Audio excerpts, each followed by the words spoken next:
been asked to deal with reaching diverse people. And that is a very, very broad topic, and a topic that has had my mind going in a number of different ways.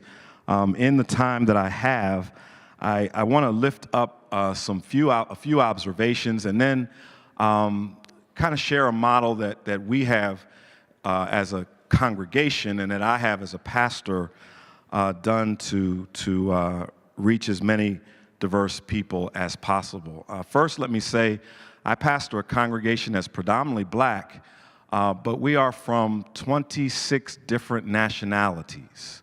Diversity, oftentimes we hear that word, we think of, okay, it's white folks talking about black folks and Latino folks and Asian folks and everybody else.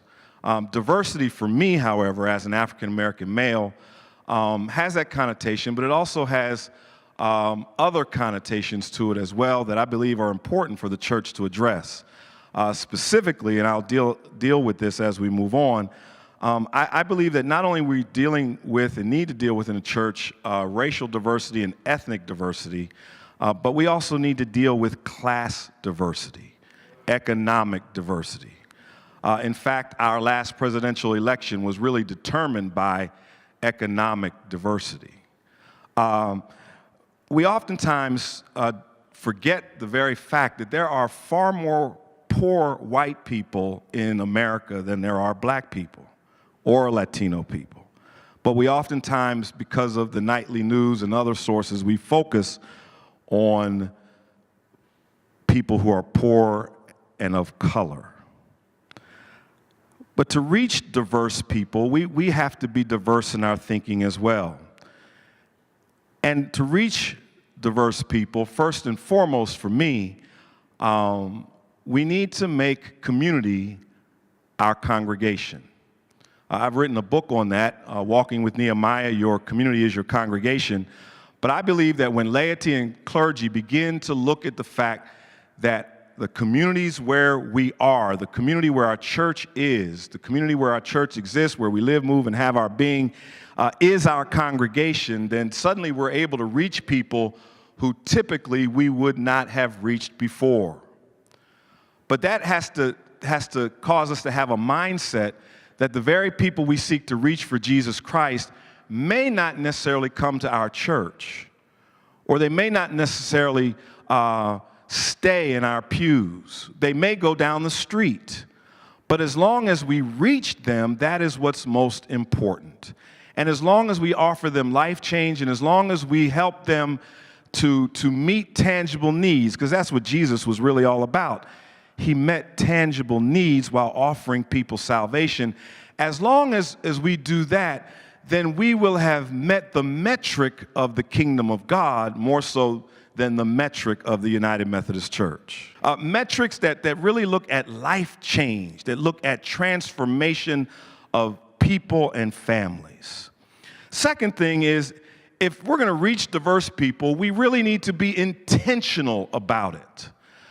The fact of the matter is, and I'm someone who is very comfortable with talking about race, and I really believe we need to be more comfortable about race, because if you sit down and talk with me and I sit down and talk with you, you will discover that I will not bite you, and I do not believe you will bite me. And that if we just have some genuine conversations, we'll find that we have more in common with each other than we do different. But we have to be more intentional. Our denomination is about 91, 92% white. We have to embrace that fact, that reality, and we have to embrace that fact and reality from the context of saying that if we really want to be more diverse, then we have to make up our minds we want to be more diverse. And what does that mean? It means that we're going to have to dare to break down barriers and build bridges to people who don't look like us, who don't talk like us, walk like us, quack like us, etc. I think it's very important for us to understand that we need to become more Wesleyan than Methodist. And what I mean by that is that Wesley, the very one who founded our denomination, was very much someone who did ministry to the poor and to the disenfranchised and went to the places and spaces where we have oftentimes not wanted to go because, whether it's true or not, in a lot of cases it is true, we do live up to the acronym of our church, UMC, upper middle class. It's how we're perceived by many. We're perceived to be upper middle class. We're perceived to be white and wealthy. We are perceived to be that which oftentimes does not reflect the Wesley who in fact founded us. Are y'all walking with me? And I don't want us to lose the power of the one-on-one relational meeting. Because if we're going to reach diverse people, we need to be able to learn and be intentional about sitting where people sit, listening to what people go through, finding out what makes people tick, discovering what people are passionate about, discovering what God has called people to do, regardless of identity, race, ethnicity, class, and the like. We need to remove oppression from any and everybody who is experiencing oppression, because that's what Jesus was about. We need to embrace our current reality. And I encourage lay people and pastors in all contexts in which I teach, all contexts, to embrace the current reality around you. I have taught several classes here at Wesley at Emory. And when I've taught at Emory, usually the second class, we're out in the street, walking the streets.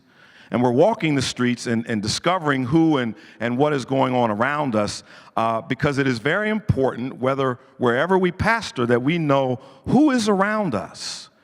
And so we must be willing to get out from our churches and into our communities to see the rich mission field that is around us.